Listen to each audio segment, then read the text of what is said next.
ये सब आप लोगों का कसूर है। मैंने कहा था ना, जिस दिन साथ को ये बात पता चलेगी तूफान आएगा। क्यों रोके रखा मुझे? क्यों नहीं बताने दिया साथ को? देख लिया नतीजा, सबके सामने वो मुझे धुतकार के चले गए आपकी वजह से। मुझे क्या पता था बेटा कि वो इतना जज्बाती हो जाएगा।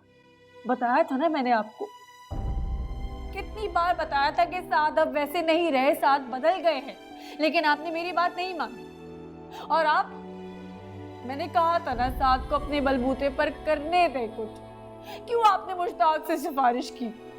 बेटा मैंने सोचा कि वो, क्या सोचा आपने? यही कि वो चचा की तरह सारी जिंदगी कुछ नहीं कर सकेगा? भरोसा नहीं था ना आप लोगों को साथ पर? नहीं था ना भरोसा उस पर? अब भुगते। ऐसी बात नहीं है बेटा, मैं तुम्हें तकलीफ में नहीं देख सकता था बेटा। तो अब कौन सा खुश हूं मैं? ये तकलीफ उस तकलीफ से कहीं ज्यादा बड़ी है अब्बू। मैं रूखी सूखी खा लेती, लेकिन मैं इस तरह नहीं रह सकती। मैं साथ के बगैर जिंदा नहीं रहूंगी अब्बू, मैं मर जाऊंगी।